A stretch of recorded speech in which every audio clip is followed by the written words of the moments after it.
তারপরে ওই গাছের থেকে শেকড় মাটিতে দেবে, কিন্তু মাটিতে অরিজিনাল শেকড় হয় না। কেউ যদি জঙ্গলের ভিতরতে পাচার করে ধরেই দিতে পারে তো এখন 10,000 টাকা পাবে, আর যদি লোকালয় ধরেই দিতে পারে। স্বাগতম সবাইকে।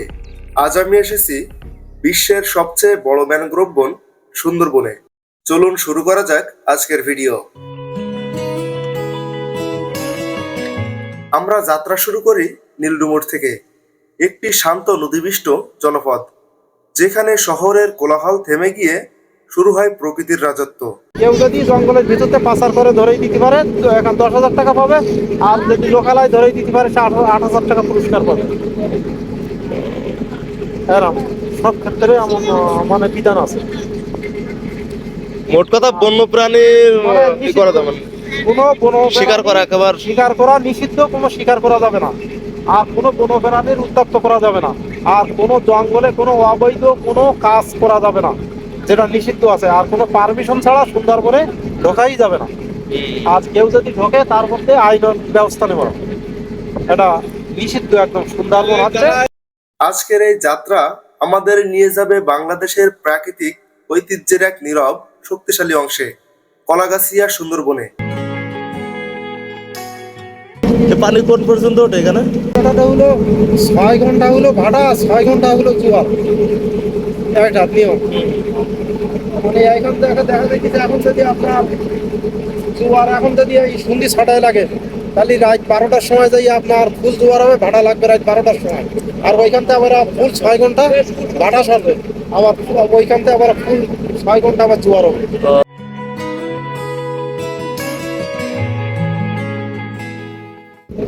ভাগ্য ভালো থাকলে কুমিরের দেখা কিংবা বাঘের দেখা পাওয়া যায়। সুন্দরবন কোথাতে কোথায় যাবে, ওদের কোনো স্টেশন নেই তো, ওদের খেয়াল খুশি মতো ওরা চলে।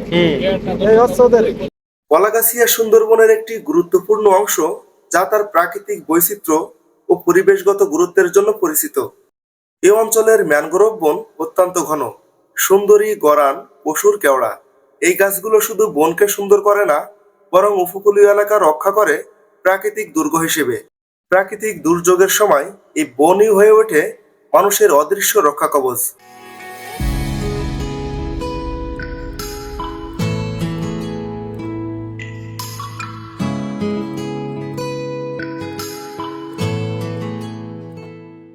কলাগাছিয়া এলাকার বন জঙ্গলে রয়েছে বহু বন্যপ্রাণীর বিচরণ ক্ষেত্র।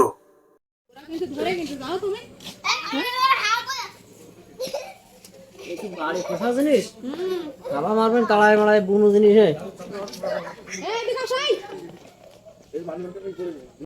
মাটিতে পড়বে, তারপরে ওই গাছের থেকে শেকড় মাটিতে দেবে, কিন্তু মাটিতে অরিজিনাল শেকড় হয় না।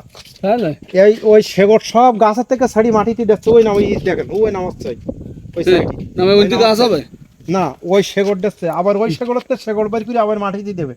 ওর মাটির থেকে কোনো শেকড় হয় না। ওই দেখেন গোড়ার থেকে সেই ওর গোড়া ওই দেখেন ওই খালি ওই হরিণ গেছে না, এটা হরিণ গেছে। এ তো বেশি সময় গেল মনে হয়। না এটা হরিণ গেছে, খুব বড় হরিণ গেছে।